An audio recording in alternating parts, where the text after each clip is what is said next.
আসসালামু আলাইকুম রহমতুল্লাহ বরকাত। মাননীয় সভাপতি, জাতিসংঘ সনদের ৮ দশক পূর্তি উপলক্ষে এই মহান পরিষদে উপস্থিত সকল সদস্য রাষ্ট্রকে অভিনন্দন জানাচ্ছি। এবারের অধিবেশন অতীত দর্শনের ভবিষ্যতের রূপরেখা তৈরি উভয়ের জন্য বিশেষভাবে গুরুত্বপূর্ণ। ৮ দশক ধরে জাতিসংঘ ধারাবাহিকভাবে তার কর্মপরিধি সম্প্রসারিত করেছে এবং নানা ক্ষেত্রে আরো গভীরভাবে সম্পৃক্ত হয়েছে।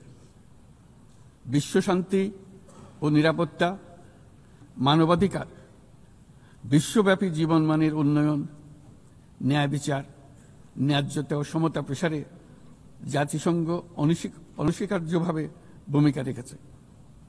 জাতিসংঘের কারণেই আজ বিশ্বের ১২০টি দেশের প্রায় ১৩ কোটি বিপদাপন্ন মানুষকে জরুরি খাদ্য ও মৌলিক মানবিক সহায়তা এবং ৪৫% শিশুকে টিকা প্রদান করা সম্ভব হচ্ছে। জাতিসংঘের সংস্থাগুলো বহুপাক্ষিক সহযোগিতায় বিশ্বের প্রতিটি প্রান্তে খাদ্য, বিশুদ্ধ পানি, স্যানিটেশন, টিকা এবং অন্যান্য জীবন রক্ষাকারী সেবা ও সরঞ্জামের যোগান দিয়ে দুর্দশাগ্রস্ত মানুষের পাশে দাঁড়িয়েছে। পাশাপাশি গত কয়েক দশকে আন্তঃরাষ্ট্রীয় সংঘাত নিরসন এবং বহু বৈশ্বিক চ্যালেঞ্জ মোকাবেলায় জাতিসংঘের সীমাবদ্ধতাও আমরা প্রত্যক্ষ করেছি। তবু সামগ্রিকভাবে জাতিসংঘের ভূমিকা মানব জাতির জন্য ইতিবাচক ও কল্যাণকর। মাননীয় সভাপতি, গত বছর আপনাদের এই মহান সভায় আমি দাঁড়িয়েছিলাম সদ্য গণঅভ্যুত্থান সংগঠিত একটি দেশের রূপান্তরের আকাঙ্ক্ষা আপনাদের শোনানোর জন্য। আজ এই রূপান্তরের অগ্রযাত্রায় আমরা কতটুকু অগ্রসর হতে পেরেছি তা আমি বলব।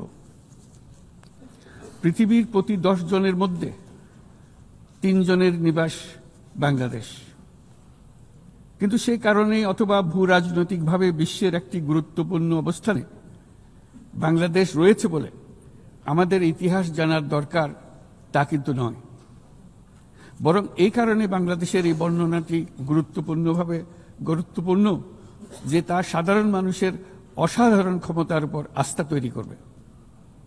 এই কারণে বর্ণনাটি গুরুত্বপূর্ণ, তা বিশ্বের সকল দেশের মধ্যে আশা সঞ্চার করবে। যে সংকট যত গভীরই হোক না কেন, তার নিরসন যত অসম্ভবই মনে হোক না কেন, কখনই তা উত্তরণের পথ হারিয়ে ফেলে না। মাননীয় সভাপতি, সাম্য, মানবিক মর্যাদা ও সামাজিক ন্যায় বিচারের দাবিতে এক রক্তক্ষয়ী সংগ্রামের মাধ্যমে ১৯৭১ সালে বাংলাদেশের জন্ম। কিন্তু যে অধিকার প্রতিষ্ঠার জন্য আমরা বিশাল আত্মত্যাগ করেছিলাম তা গত 5 দশকে বারবার বাধাপ্রাপ্ত হয়েছে। বারবার আমাদের ছেলে মেয়েদের নেতৃত্বে আমাদের জনগণকে অসংখ্য ত্যাগ স্বীকার করে সে অধিকারকে পুনঃপ্রতিষ্ঠিত করতে হয়েছে। এই বছর আমরা জুলাই গণঅভ্যুত্থানের প্রথম বার্ষিকী পালন করেছি, যে অভ্যুত্থানে আমাদের তরুণ সমাজ স্বৈরাচারকে পরাভূত করেছিল, যার ফলে আমরা বৈষম্যমুক্ত ন্যায় বিচার ভিত্তিক সমাজ বিনির্মাণের অভিযাত্রা নতুনভাবে শুরু করতে পেরেছি। সেই বৈষম্যমুক্ত ন্যায় বিচার ভিত্তিক সমাজ বিনির্মাণের আকাঙ্ক্ষা পূরণের দায়িত্ব দেওয়া হয় আমাকে ও আমার সহকর্মীদের। ভেঙে পড়া রাষ্ট্র কাঠামোকে পুনর্গঠন করে জনগণের আকাঙ্ক্ষা পূরণের জন্য প্রয়োজন ছিল ব্যাপক প্রাতিষ্ঠানিক সংস্কারের। যে বিপুল জনসমর্থনের মাধ্যমে আমরা দায়িত্ব পেয়েছিলাম, তার প্রেক্ষাপটে আমাদের জন্য সহজ পথ ছিল নির্বাহী আদেশে সংস্কার কাজগুলো সম্পন্ন করা। কিন্তু আমরা বেছে নেই সেই কঠিন পথ, অন্তর্ভুক্তিমূলক ও টেকসই পথ। আমাদের লক্ষ্য ছিল ক্ষমতার ভারসাম্যপূর্ণ একটি গণতান্ত্রিক রাষ্ট্র কাঠামো গড়ে তোলা, যেখানে আর কোনো স্বৈরশাসকের আবির্ভাব হবে না, কোনো নির্বাচিত নেতা রাষ্ট্রের গণতান্ত্রিক স্বরূপকে ক্ষুণ্ণ করতে পারবে না, কিংবা রাষ্ট্র ও জনগণের রক্ষকরা ভক্ষকে পরিণত হতে পারবে না।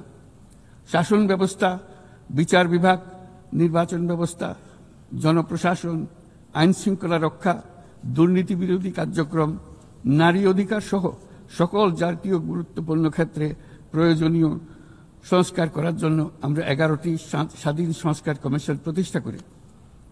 কমিশনগুলি জনমত যাচাই ও গভীর পর্যালোচনা করে বিস্তারিতভাবে সংস্কার কার্যক্রম সমূহ সুপারিশ করে।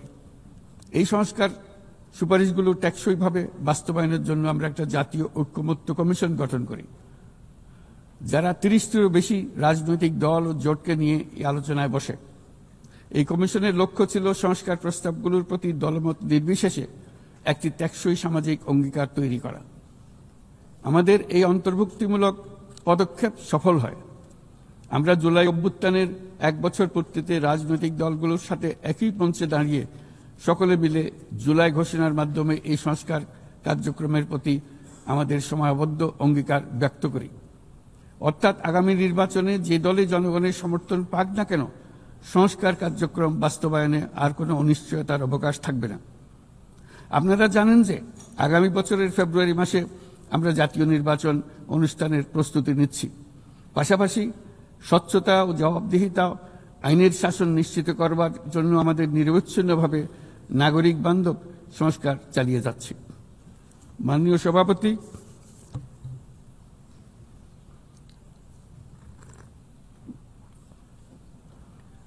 সভাপতি, গত বছর দায়িত্ব গ্রহণের কয়েক সপ্তাহের মধ্যেই আমি জাতিসংঘের মানবাধিকার বিষয়ক হাই কমিশনারকে আমন্ত্রণ জানাই পতিত স্বৈরশাসক কর্তৃক সংগঠিত মানবাধিকার লঙ্ঘন ও নৃশংসতার চিত্র উদ্ঘাটন করার জন্য।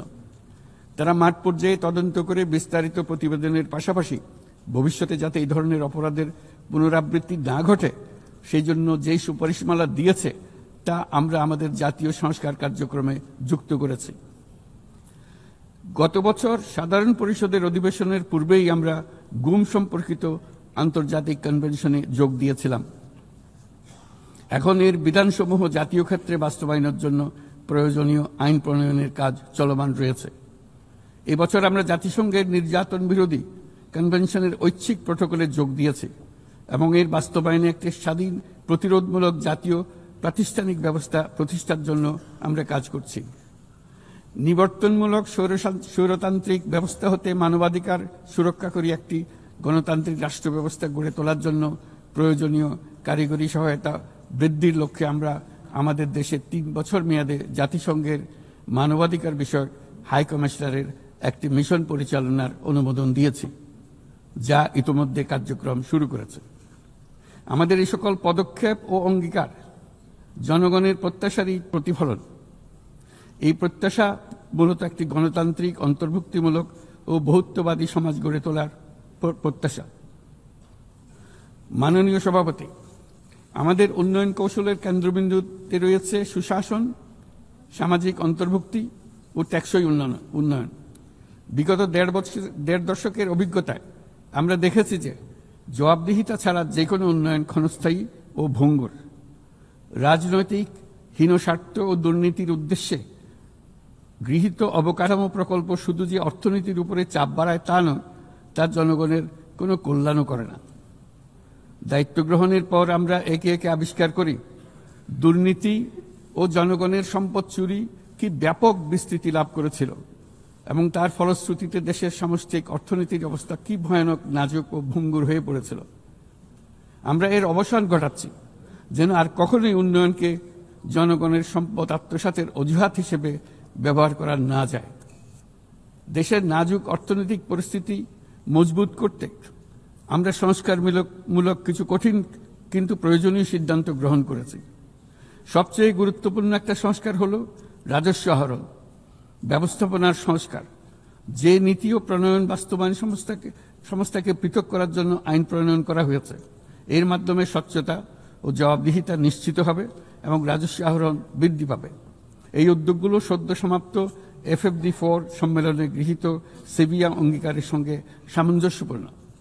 আমরা আশা করি যে বাংলাদেশে যেমন সেভিয়া অঙ্গীকারের সাথে সামঞ্জস্য রেখে সংস্কার করবার চেষ্টা করছি, তেমনি উন্নত বিশ্বেও সেভিয়ার সামষ্টিক অঙ্গীকার অনুসারে তাদের দায়িত্ব পালনে আন্তরিক হবে।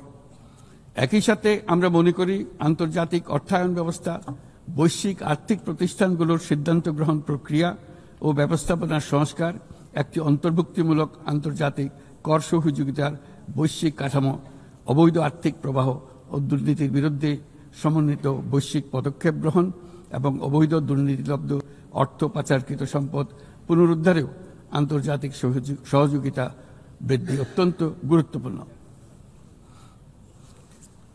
মাননীয় সভাপতি, দেশের পাচার হওয়া অবৈধ সম্পদ পুনরুদ্ধার করা বর্তমানে আমাদের অন্যতম শীর্ষ অগ্রাধিকার। গত 15 বছরের দুর্নীতির মাধ্যমে শত শত কোটি ডলার অবৈধভাবে বিদেশে পাচার করা হয়েছে।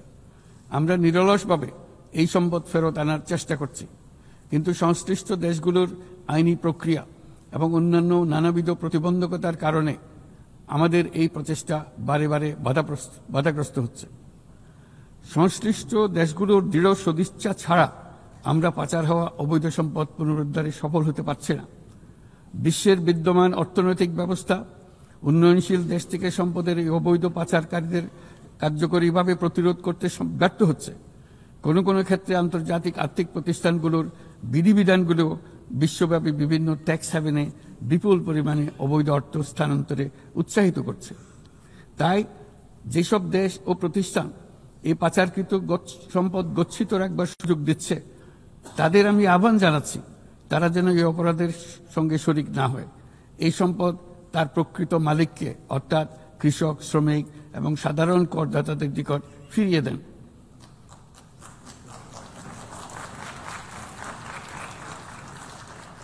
আমি উন্নয়নশীল দেশ হতে সম্পদ পাচার রোধে কঠোর আন্তর্জাতিক বিধিবিধান প্রণয়ন এবং এর প্রয়োগ নিশ্চিতের প্রস্তাব করছি।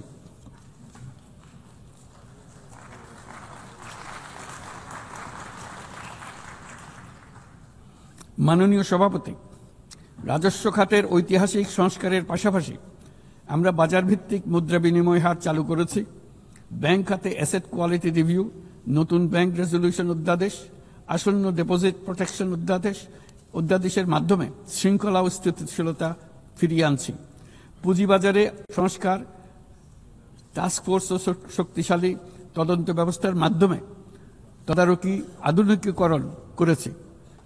সরকারি ক্রয় ব্যবস্থায় ডিজিটাল টেন্ডারিং বাধ্যতামূলক করা হয়েছে এবং স্বার্থের সংঘাত সংশ্লিষ্ট তথ্য প্রকাশ বাধ্যতামূলক করা হয়েছে। পাশাপাশি নতুন পাবলিক অ্যাকাউন্টস অডিট অধ্যাদেশের মাধ্যমে জবাবদিহিতা আরও জোরদার করা হয়েছে। শুধুমাত্র আর্থিক স্থিতিশীলতা অর্জনের সীমাবদ্ধ না থেকে আমরা বিনিয়োগ বান্ধব পরিবেশ গড়ে তুলছি। বাংলাদেশ সিঙ্গল উইন্ডো এখন 19টি সংস্থাকে একীভূত করে কাস্টম প্রক্রিয়া সহজ করেছে। দ্রুত বাণিজ্যিক বিরোধ নিষ্পত্তির জন্য বিশেষায়িত বাণিজ্য আদালত গঠিত হয়েছে। বিনিয়োগ উন্নয়ন কর্তৃপক্ষ বা বিডা ওয়ান স্টপ সার্ভিস সাবলীলভাবে প্রদানের জন্য সমন্বয় কমিটি গঠন করেছে। নিয়ন্ত্রণ কর্তৃপক্ষগুলোকে একই ছাদের নিচে নিয়ে আসা হয়েছে এবং ভিসা ও ওয়ার্ক পারমিট প্রক্রিয়া সহজ করা হয়েছে। এফডিআই, হিটম্যাপ ও জাতীয় সেমিকন্ডাক্টর টাস্কফোর্স বিনিয়োগকারীদের কাছে উচ্চ সম্ভাবনাময় খাতগুলোর তথ্য সহজ ও স্বচ্ছভাবে তুলে ধরছে। বাণিজ্য লজিস্টিক্সেও উন্নতি ঘটেছে। চট্টগ্রাম বন্দরে গত আগস্টে কন্টেইনার হ্যান্ডলিংয়ে 27% প্রবৃদ্ধি ঘটেছে, যা দক্ষতার উল্লেখযোগ্য অগ্রগতি নির্দেশ করে। এসব উদ্যোগ অর্থনৈতিক শাসন ব্যবস্থাকে যেমন সুদৃঢ় করেছে, তেমনি বিনিয়োগকারীকেও নিরাপদ করেছে। এসব সংস্কারের ফলে বাংলাদেশ এখন টেকসই ও অন্তর্ভুক্তিমূলক বিনিয়োগ ও অর্থনৈতিক প্রবৃদ্ধির এক পর্যায়ে প্রবেশ করেছে। এর পাশাপাশি এত স্বল্প সময়ে অর্থনৈতিকভাবে ঘুরে দাঁড়ানোর পেছনে আমাদের প্রবাসীরা গুরুত্বপূর্ণ অবদান রেখেছেন।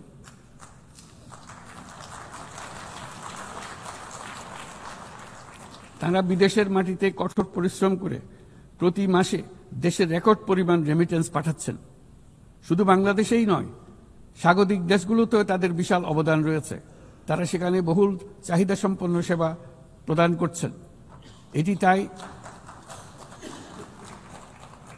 এটি তাই আমাদের জন্য যেমন তেমনি স্বাগতিক দেশগুলোর জন্য সমানভাবে লাভজনক। উভয় দেশের জন্যই তা উপকারী। এই প্রসঙ্গে আমি জানাতে চাই, আমরা শ্রম অধিকার সংস্কার নিয়ে এগিয়ে যাচ্ছি। ইতিমধ্যেই স্বাধীন শ্রম সংস্কার কমিশনের সুপারিশ বাস্তবায়নে একটি কমিটি গঠিত হয়েছে। বাংলাদেশ শ্রম আইন সংশোধনের কাজ চূড়ান্ত পর্যায়ে রয়েছে, যেখানে ট্রেড ইউনিয়ন প্রক্রিয়া সহজ করা, মাতৃত্বকালীন ছুটি বৃদ্ধি ও আনুষ্ঠানিক ও অনানুষ্ঠানিক উভয় খাতের শ্রমিকদের জন্য সামাজিক সুরক্ষা সম্প্রসারণের পদক্ষেপ অন্তর্ভুক্ত করা হচ্ছে। ট্রেড ইউনিয়নের জন্য অনলাইন নিবন্ধন ব্যবস্থা চালু করা হয়েছে এবং নিবন্ধন প্রক্রিয়াকে আরও সহজ করার জন্য বিষয়টি বিবেচনা করা হচ্ছে। পাশাপাশি শ্রমিকদের অধিকার সুরক্ষায় আমাদের অঙ্গীকারের নিদর্শন স্বরূপ সম্প্রতি আমরা ইসলামী সহযোগিতা সংস্থার লেবার সেন্টারের সংবিধানটি স্বাক্ষর করেছি। এই কারণেই আমরা নিরাপদ, সুশৃঙ্খল ও নিয়মিত অভিবাসনকে সমর্থন করি এবং যেসব দেশে প্রবাসী শ্রমিকরা যান সেসব দেশে তাদের জন্য সহমর্মিতা ও সুরক্ষা নিশ্চিত করার আহ্বান জানাচ্ছি। উন্নত বিশ্ব যেখানে বয়স্ক জনসংখ্যার চাপে ভুগছে, সেখানে বাংলাদেশ অতি সৌভাগ্যবান। আমাদের 60%রও বেশি মানুষের বয়স 35 বছরের নিচে। তাই অভিবাসন প্রক্রিয়াকে সহজ করলে তা উভয় পক্ষের জন্য উপকারী হবে। তরুণ জনসংখ্যার এই সুবিধাকে কাজে লাগিয়ে আমরা উন্নত বিশ্বের শ্রম সমস্যার সমাধান ও প্রয়োজন মেটাতে সক্ষম হব। মাননীয় সভাপতি, বাংলাদেশের তরুণ প্রজন্ম ইতিমধ্যে প্রমাণ করেছে যে তারা সমাজ পরিবর্তনের চালিকা শক্তি। আমরা তাদের দক্ষতা উন্নয়নে বিনিয়োগ করছি। তথ্য প্রযুক্তি, কৃত্রিম বুদ্ধিমত্তা, নবায়নযুক্ত শক্তি, পরিবেশ বান্ধব প্রযুক্তি সহ বিভিন্ন ক্ষেত্রে তাদের প্রশিক্ষণ দিচ্ছি। আমাদের লক্ষ্য হল প্রত্যেক তরুণকে শুধুমাত্র চাকরি প্রার্থীর পরিবর্তে আমরা তাদেরকে উদ্যোক্তা হিসেবে গড়ে তুলতে চাই। এই উদ্দেশ্যে আমরা জাতিসংঘের সঙ্গে অংশীদারিত্বে মাঠ পর্যায়ে তরুণদের সঙ্গে সরকারের শীর্ষ নীতি নির্ধারকদের যুক্ত করার একটা স্থায়ী মাধ্যম চালু করেছি। ইতিমধ্যেই এই বিষয়ে সারা দেশে একাধিক পরামর্শ সভার আয়োজন করা হয়েছে। আজকের তরুণরা স্থানীয় পর্যায় থেকে জাতীয় পর্যায় পর্যন্ত সিদ্ধান্ত গ্রহণে অনলাইন, অফলাইন ফোরাম, জরিপ এবং প্রচারণার মাধ্যমে তাদের জনপ্রতিনিধিদের সঙ্গে সরাসরি যুক্ত থাকতে চায়। তারা নেতৃত্ব বিকাশ, দক্ষতা বৃদ্ধি এবং ডিজিটাল সক্ষমতা উন্নয়নের জন্য আরও বেশি সুযোগ চায়। তারা চায় এই প্রক্রিয়ায় জবাবদিহিতা অন্তর্ভুক্ত থাকুক, নিয়মিত অগ্রগতি প্রতিবেদন এবং অব্যাহত সংলাপের প্রতিশ্রুতি থাকুক। সর্বোপরি প্রক্রিয়াটি হোক অন্তর্ভুক্তিমূলক, যাতে নারী, সংখ্যালঘু সম্প্রদায়, প্রতিবন্ধী, প্রান্তিক জনগোষ্ঠী সকলের অংশগ্রহণ ও নেতৃত্বের সমান সুযোগ থাকে। তরুণদের নিয়ে পরিকল্পনার ক্ষেত্রে এই বছরটি বিশেষভাবে গুরুত্বপূর্ণ, কারণ এই বছর আমরা বিশ্ব যুব পরিকল্পনায় 30তম বার্ষিকী পালন করছি। শুধু বর্তমান প্রজন্মের তরুণদের চ্যালেঞ্জ নয়, এই বছর তাই ভবিষ্যতেও তারা যে সংকট ও সমস্যার মুখোমুখি হবে তা অনুধাবন করে তার সম্ভাব্য সমাধান খুঁজে বের করারও সুযোগ এনে দিয়েছে। দ্রুত পরিবর্তনশীল প্রযুক্তির এই যুগে উন্নয়নশীল বিশ্বের তরুণদের জন্য আরও গভীর এক ডিজিটাল বিভাজন তৈরি হওয়ার ঝুঁকি আজ আমাদের একটি বড় উদ্বেগ। কোয়ান্টাম কম্পিউটিং, কৃত্রিম বুদ্ধিমত্তা, ভাষাভিত্তিক বৃহৎ মডেল কিংবা আধুনিক যোগাযোগ ব্যবস্থা, এইসব প্রযুক্তি যেন তাই পক্ষপাতদুষ্ট না হয় এবং এর সুফল যেন ন্যায্যভাবে সবার কাছে পৌঁছায়, তা আজ আমাদের নিশ্চিত করতে হবে। অন্যথায় বিশ্বব্যাপী এমন একটি প্রজন্ম তৈরি হবার ঝুঁকি রয়েছে যারা নিজেদেরকে বঞ্চিত, প্রান্তিক, অন্যায় অবিচারের শিকার হিসেবে বিবেচনা করবে। তারা সকল ধরনের ক্ষতিকারক প্রলোভনের সহজ লক্ষ্যবস্তুতে পরিণত হবে। আমরা মনে করি প্রযুক্তিগত উন্নয়নের সুফল বিশ্বব্যাপী ছড়িয়ে দিয়ে তরুণদের ঝুঁকিমুক্ত রাখার জন্য শুধু প্রযুক্তিগত উদ্ভাবন যথেষ্ট নয়, প্রয়োজন সামাজিক উদ্বোধন। আমরা প্রায় অর্ধ শতাব্দী আগে ক্ষুদ্র ঋণের ধারণা নিয়ে এসেছিলাম। তখন সেটি ছিল প্রথাগত ধারণার বিরুদ্ধে এক বৈপ্লবিক নিরীক্ষা, কিন্তু আজ বিশ্বব্যাপী তা মূলধারার হাতিয়ার হিসেবে স্বীকৃত। ক্ষুদ্র ঋণ লক্ষ লক্ষ মানুষকে দারিদ্র্য থেকে মুক্ত করেছে। উদাহরণস্বরূপ, এমনকি মার্কিন যুক্তরাষ্ট্রে গ্রামীণ আমেরিকা বছরে এখন এখন সব মিলিয়ে $6 বিলিয়ন উপর ঋণ নিম্ন আয়ের নারী উদ্যোক্তাদের মধ্যে বিতরণ করেছে এবং এর প্রায় শতভাগ নিয়মিতভাবে পরিশোধ করে যাচ্ছে। বাংলাদেশ ও বিশ্বজুড়ে আজ সামাজিক ব্যবসার যে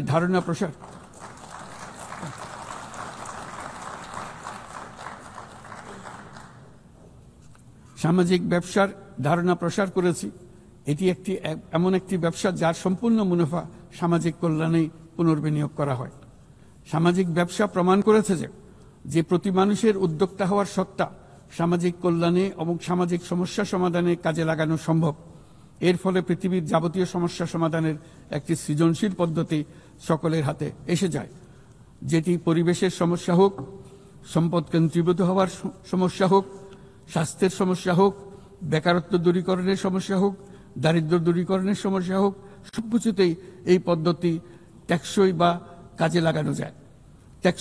কাজে লাগানো যায়। মাননীয় সভাপতি, জলবায়ু সংকট চ্যালেঞ্জের মোকাবেলায় বিশ্বজনীন তাপমাত্রা বৃদ্ধি 1.5 ডিগ্রি সেলসিয়াসের সীমাবদ্ধ রাখার লক্ষ্যমাত্রা আজ আমাদের হাতছাড়া হয়ে গেছে। প্রতি বছর $100 বিলিয়ন জলবায়ু সহায়তার প্রতিশ্রুতিও পূরণ হয়নি।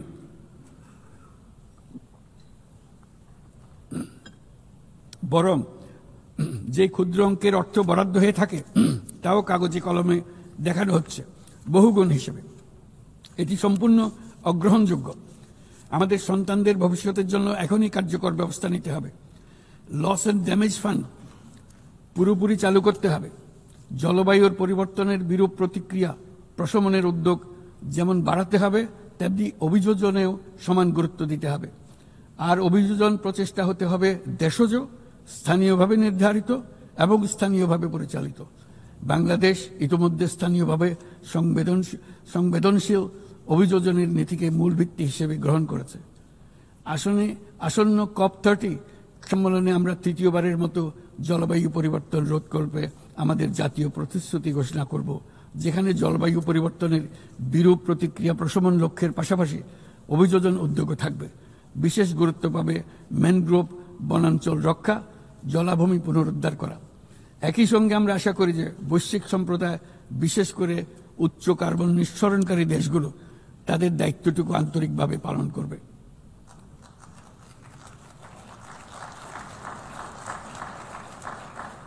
মাননীয় সভাপতি, বর্তমানের আরেকটি বড় চ্যালেঞ্জ হলো বিশ্ব বাণিজ্যে সংরক্ষণবাদের উত্থান। আমাদের সময়ে আমরা দেখেছি বাণিজ্য ও বিশ্বায়নের সুফল মাত্র 3 দশকে 100 কোটি মানুষকে দারিদ্র্য থেকে মুক্ত করেছে। এখন যদি আমরা উল্টো পথে হাঁটি তবে আমাদের সন্তানদের সেই সুযোগ আর থাকবে না। এটা অনস্বীকার্য যে বাণিজ্যের ক্ষেত্রে প্রতিটি দেশের সার্বভৌম স্বার্থ সুরক্ষিত রাখতে হবে এবং কোনো দেশকে তার সাধ্যের অতিরিক্ত বোঝা বইতে দেওয়া যাবে না। কিন্তু বৈশ্বিক শান্তি ও সমৃদ্ধি টিকিয়ে রাখার স্বার্থে উন্মুক্ত, ন্যায়সঙ্গত, নিয়মভিত্তিক বৈশ্বিক বাণিজ্যের কোনো বিকল্প নেই। তাছাড়া বৈশ্বিক বাণিজ্যে দ্রুত সামাজিক ব্যবসার প্রসার ঘটাতে হবে। উন্নয়ন সহায়তার একটি বড় অংশ সামাজিক ব্যবসায় প্রসারে বিশ্বময় ক্রমাগতভাবে জোরদার করতে হবে। আমার প্রজন্মে দেখেছি কিভাবে একটি পারস্পরিক নির্ভরশীল বৈশ্বিক অর্থনৈতিক ব্যবস্থা যে কোনো সংঘাতকে ব্যয়বহুল করে তুলেছে এবং বিশ্বের শান্তি টিকিয়ে রাখতে সাহায্য করেছে। আজ বিশ্বব্যাপী 120টিরও বেশি সশস্ত্র সংঘাত চলছে। পারস্পরিক অর্থনৈতিক নির্ভরশীলতা ভেঙে গেলে এরকম সংঘাত আরও বাড়বে, ব্যাহত হবে উন্নয়ন, বিনষ্ট হবে বিশ্ব শান্তি।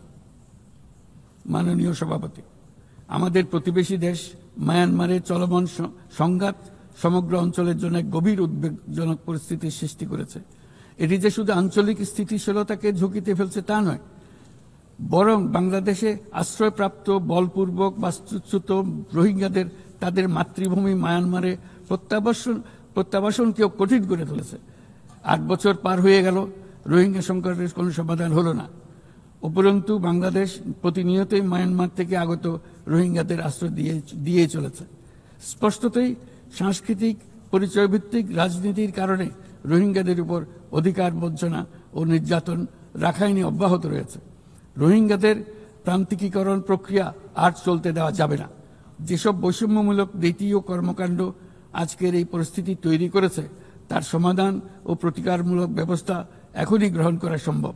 তার জন্য পূর্ণাঙ্গ জাতীয় সংঘাত রাজনৈতিক মীমাংসার অপেক্ষা করার প্রয়োজন নেই।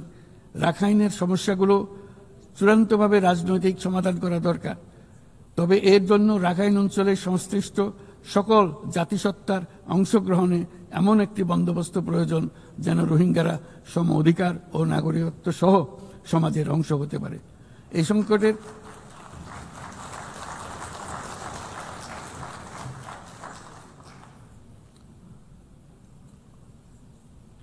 এই সংকটের সবচেয়ে বড় ভুক্তভোগী রোহিঙ্গারা, আর তাদের পরে বৃহত্তম ভুক্তভোগী হলো বাংলাদেশ। তবে আমাদের মনে রাখতে হবে যে রোহিঙ্গা সংকট কোনোভাবেই মায়ানমারের সঙ্গে বাংলাদেশের কোনো দ্বিপাক্ষিক বিষয় নয়, বরং আমরা শুধু একটি দায়িত্বশীল প্রতিবেশী এবং আন্তর্জাতিক সম্প্রদায়ের দায়িত্বশীল সদস্য হিসেবে আমাদের দায়িত্ব পালন করে যাচ্ছি। কিন্তু তহবিল সংকটের কারণে আজকে রোহিঙ্গা ক্যাম্পগুলোতে ন্যূনতম জীবনমান বজায় রাখার আমাদের যৌথ প্রয়াসও ভেঙে পড়ার উপক্রম হয়েছে। বিশ্ব খাদ্য কর্মসূচি তাদের জরুরি সহায়তা কার্যক্রমে মারাত্মক তহবিল ঘাটতির বিষয়ে ইতোমধ্যে সতর্ক করে দিয়েছে আমাদেরকে। অবিলম্বে নতুন তহবিল না এলে মাসিক রেশন অর্ধেকে নামিয়ে এনে মাথাপিছু মাত্র $6 নামিয়ে আনতে বাধ্য হবে, যা রোহিঙ্গাদের অনাহার ও অপুষ্টিতে নিমজ্জিত করবে, যা তাদেরকে আগ্রাসী কোনো পদক্ষেপ নিতে বাধ্য করবে। তহবিলের অতিরিক্ত কাটছাট হলে তা নিঃসন্দেহে সুরক্ষা ও নিরাপত্তা ঝুঁকি বহুগুণ বৃদ্ধি করবে, যা ক্যাম্পের সীমানা ছাড়িয়ে যেতে পারে। তাই আমি বিদ্যমান দাতাদের সাহায্য বাড়াতে এবং সম্ভাব্য নতুন দাতাদের অনুদান প্রদানের আহ্বান জানাচ্ছি, যাতে এই বিপর্যয়কর পরিস্থিতি এড়ানো যায়। মানবিক সহায়তার জন্য নতুন ও বর্ধিত তহবিলের বাইরে আন্তর্জাতিক সম্প্রদায়কে অবশ্যই মায়ানমার সরকার এবং রাখাইনের অন্যান্য অংশীদারদের উপর ইতিবাচক পরিবর্তন ও দ্রুত রাজনৈতিক সমাধানের জন্য চাপ প্রয়োগ করতে হবে। অন্যান্য প্রতিবেশী দেশগুলোকেও তাদের দায়িত্ব পালন করতে হবে। রাখাইনে স্থিতিশীলতা আনতে আন্তর্জাতিক সম্প্রদায়ের যে কোনো যৌথ প্রচেষ্টায় সহযোগিতা দিতে বাংলাদেশ সর্বদা প্রস্তুত। আমরা আশা করি আগামী 30 সেপ্টেম্বরের উচ্চ পর্যায়ের সম্মেলন বিশ্বব্যাপী দৃঢ় সংকল্প তৈরি করবে এবং রোহিঙ্গাদের জন্য বাস্তবসম্মত আন্তর্জাতিক সহায়তা নিশ্চিত করবে, যেখানে তহবিল সংগ্রহ সর্বোচ্চ অগ্রাধিকার পাবে। একই সঙ্গে আন্তর্জাতিকভাবে একটি রোডম্যাপ গৃহীত হবে এবং সময়বদ্ধ কর্মপরিকল্পনা গ্রহণের মাধ্যমে রোহিঙ্গা সংকটের স্থায়ী সমাধান খুঁজে পাওয়া সম্ভব হবে। মাননীয় সভাপতি, শুধু মায়ানমার নয়, এবছর আমরা পৃথিবীর প্রায় প্রতিটি প্রান্তেই সংঘাত প্রত্যক্ষ করেছি।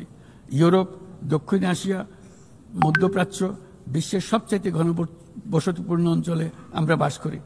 বিশ্বের আর কোনো অঞ্চলে এত সংখ্যক পারমাণবিক অস্ত্রধারী রাষ্ট্র এত অল্প দূরত্বে অবস্থান করছে না। তাই নিরস্ত্রীকরণ, পারমাণবিক অস্ত্রের বিস্তার রোধের গুরুত্ব আমরা গভীরভাবে উপলব্ধি করতে পারি। আমরা সময়ের সঙ্গে দুর্বল হয়ে পড়া বৈশ্বিক অস্ত্র নিয়ন্ত্রণ চুক্তিগুলোকে পুনর্জীবিত করার জন্য জোর দাবি জানাচ্ছি।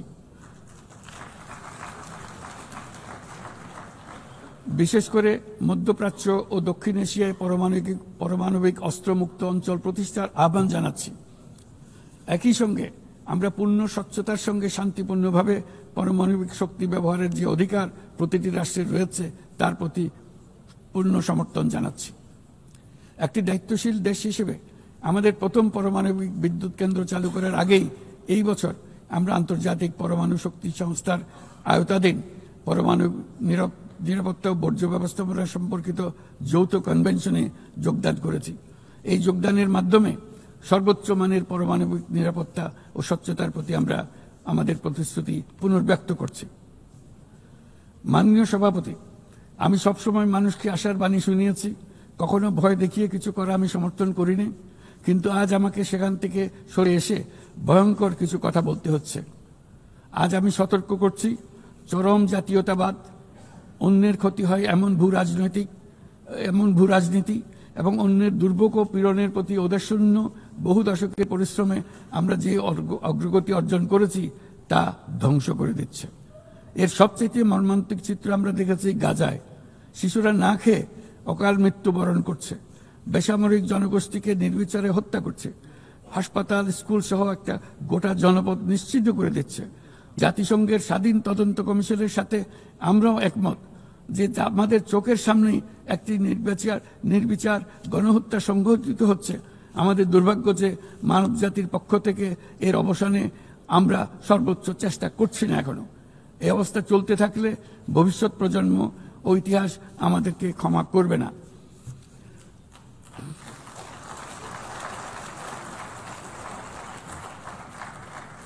বাংলাদেশের জনগণ এই বিশ্বের বিবেকবান নাগরিকদের পক্ষ থেকে আমি আবারও জোরালো দাবি জানাচ্ছি যে পূর্ব জেরুজালেমকে রাজধানী করে একটি স্বাধীন ফিলিস্তিন রাষ্ট্র গঠনের মাধ্যমে এই সমস্যার দ্বিরাষ্ট্রীয় ভিত্তিক সমাধান এখনই বাস্তবায়ন করতে হবে।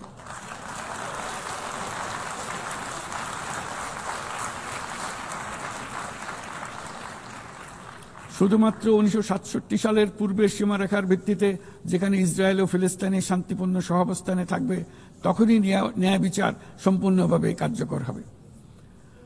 মাননীয় সভাপতি, বাংলাদেশে আমরা বিশ্বাস করি যে আমাদের একটি শান্তির সংস্কৃতি আমরা গড়ে তুলব, যেখানে সর্বস্তরের সহনশীলতা, অহিংসা, সংলাপ ও সহযোগিতার মূল্যবোধ প্রতিষ্ঠিত করা হবে। গত 3.5 দশক ধরে জাতিসংঘের শান্তিরক্ষা কার্যক্রমে অন্যতম শীর্ষ শান্তিরক্ষা প্রেরণকারী দেশ হিসেবে আমাদের অংশগ্রহণ বৈশ্বিক শান্তি ও নিরাপত্তার প্রতি আমাদের নিরবিচ্ছিন্ন অঙ্গীকারের এক বাস্তব প্রমাণ। এমনকি এই মুহূর্তে প্রায় 6,000 বাংলাদেশি শান্তিরক্ষী বাহিনী বিশ্বের সবচেয়ে সংঘাতপূর্ণ অঞ্চলগুলোতে জাতিসংঘের আওতায় দায়িত্ব পালন করছে। আজ পর্যন্ত মোট 168 জন বাংলাদেশি শান্তিরক্ষী তাদের দায়িত্ব পালনকালে শহীদ হয়েছেন। একাধিক গবেষণায় একথা বারবার প্রমাণিত হয়েছে। জাতিসংঘের শান্তিরক্ষা কার্যক্রম অন্য যে কোনো একপাক্ষিক শান্তিরক্ষা উদ্যোগের তুলনায় অধিক টেকসই এবং কার্যকর। তাই বিশ্বের শান্তিরক্ষাকারী এই কার্যক্রমের ধারাবাহিকতা ও কার্যকারিতা রক্ষায় আমরা জাতিসংঘের শান্তিরক্ষা অভিযানের জন্য স্পষ্ট ও বাস্তবসম্মত ম্যান্ডেট এবং পর্যাপ্ত বাজেট বরাদ্দের দাবি জানাচ্ছি। শান্তিরক্ষীদের নিরাপত্তা এবং তাদের বিরুদ্ধে সংঘটিত অপরাধের জবাবদিহিতা নিশ্চিত করাও সর্বোচ্চ গুরুত্বের সঙ্গে বিবেচনা করা উচিত। দেশে এবং আন্তর্জাতিক পরিসরে বহু ভাষিকতাকে বাংলাদেশ সক্রিয়ভাবে উৎসাহিত করে, কারণ আমরা বিশ্বাস করি যে ভাষাগত ও সাংস্কৃতিক বৈচিত্র্য পারস্পরিক বোঝাপড়াকে আরো গভীর করে। একবিংশ শতাব্দীতে কোনো সমাজেই ঘৃণা, অসহিষ্ণুতা, বর্ণবাদ, বিদেশিদের প্রতি বিদ্বেষ বা ইসলাম বিদ্বেষীদের কোনো স্থান নেই।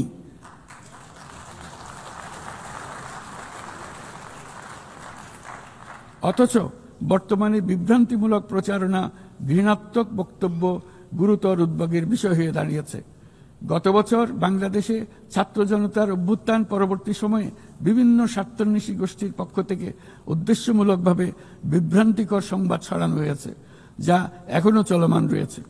এর সঙ্গে যুক্ত হয়েছে পরিকল্পিত মিথ্যা সংবাদ, কৃত্রিম বুদ্ধিমত্তা নির্ভর ডিপফেক এর প্রসার, যা পরিস্থিতিকে আরো জটিল করে তুলেছে। এসবের বিরুদ্ধে আমাদের একসঙ্গে কাজ করতে হবে, যাতে এসব বিকৃত কর্মকাণ্ড মানুষের আস্থাকে বিনষ্ট না করে কিংবা সামাজিক সম্প্রীতিকে দুর্বল করে না দেয়। মাননীয় সভাপতি, আমাদের শীর্ষ অগ্রাধিকারগুলোর মধ্যে অন্যতম হল নারীর ক্ষমতায়ন। আমাদের জাতীয় কবি কাজী নজরুল ইসলামের ভাষায়, বিশ্বে যা কিছু মহান সৃষ্টি চিরকল্যাণকর, অর্ধেক তার করিয়েছে নারী, অর্ধেক তার নর।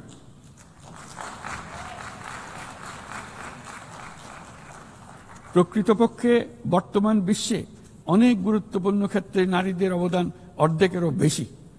এই মাসে বাংলাদেশে প্রথমবারের মতো unpaid household production satellite account জরিপ প্রকাশিত হয়েছে। সেখানে দেখা যায় যে অবৈতনিক পরিচর্যা ও গৃহস্থালী কাজে শতকরা 85% বেশি কাজ নারীরা একাই করে থাকেন, যার অর্থমূল্য আমাদের স্থূল দেশজ উৎপাদনের প্রায় 16%। বহু প্রতিকূলতা সত্ত্বেও আজ আমাদের মেয়েরা শ্রেণীকক্ষ থেকে বোর্ডরুম, গবেষণাগার থেকে ক্রীড়াঙ্গন সবখানে বাধা অতিক্রম করে সফল হচ্ছে। সম্প্রতি আমাদের নারী ফুটবল দল আঞ্চলিক চ্যাম্পিয়নশিপ জিতেছে। আন্তঃএশীয় প্রতিযোগিতার জন্য উত্তীর্ণ হয়েছে এবং সারা দেশের লাখো মানুষকে অনুপ্রাণিত করে চলেছে।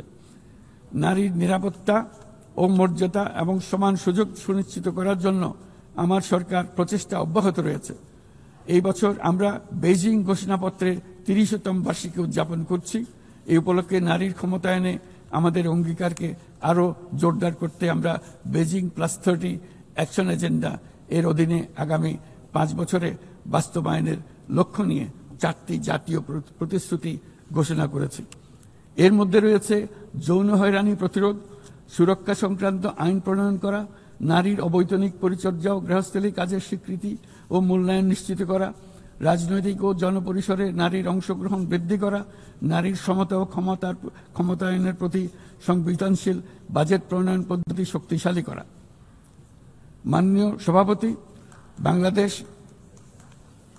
বাংলাদেশ পারস্পরিক শ্রদ্ধা, স্বচ্ছতা এবং কল্যাণের ভিত্তিতে আঞ্চলিক সহযোগিতায় অঙ্গীকারবদ্ধ। আমরা বিমস্টেক, BBIN, এশিয়ান হাইওয়ে এবং সাসেকের মতো অন্যান্য উদ্যোগের মাধ্যমে আঞ্চলিক সংযোগ ও বাণিজ্যকে এগিয়ে নিচ্ছি। এর সাথে আমরা আসিয়ানের মতো কার্যকরী আঞ্চলিক ফোরামে যুক্ত হওয়ার জন্য আগ্রহ প্রকাশ করেছি। এই মর্মে কাজ করে যাচ্ছি। দক্ষিণ এশীয় আঞ্চলিক সহযোগিতা সংস্থা SAARC-কে পুনর্জীবিত করার জন্য আমরা দৃঢ় আহ্বান জানাচ্ছি। 4 দশক আগে এই সংস্থা প্রাথমিক পর্যায়ে উল্লেখযোগ্য অগ্রগতি অর্জন করেছিল এবং আঞ্চলিক সহযোগিতার জন্য একটা শক্ত ভিত্তি তৈরি করেছিল। রাজনৈতিক অচলাবস্থার পরেও এই প্রাতিষ্ঠানিক কাঠামো এখনো কার্যকর রয়েছে। আমরা বিশ্বাস করি SAARC এখনো আমাদের অঞ্চলের কোটি কোটি মানুষের জন্য কল্যাণ এনে দিতে সক্ষম, যেমনটি আসিয়ান তাদের অঞ্চলের কোটি কোটি মানুষের জন্য করে যাচ্ছে। সম্মিলিত উন্নয়নের জন্য প্রতিবেশী দেশগুলোর মধ্যে আঞ্চলিক সহযোগিতার কোনো বিকল্প নেই। একই সাথে অভিন্ন প্রাকৃতিক সম্পদের ব্যবহারে ন্যায্যতা ও সহমর্মিতার চর্চা করা একান্ত প্রয়োজন। প্রাকৃতিক সম্পদের ব্যবহার নিয়ে শান্তিপূর্ণ আঞ্চলিক সহযোগিতায় বাংলাদেশ দৃঢ়ভাবে অঙ্গীকারবদ্ধ। তাই প্রথম দক্ষিণ এশিয়া দেশ হিসেবে সম্প্রতি আমরা জাতিসংঘের পানি সংক্রান্ত কনভেনশনে যোগ দিয়েছি।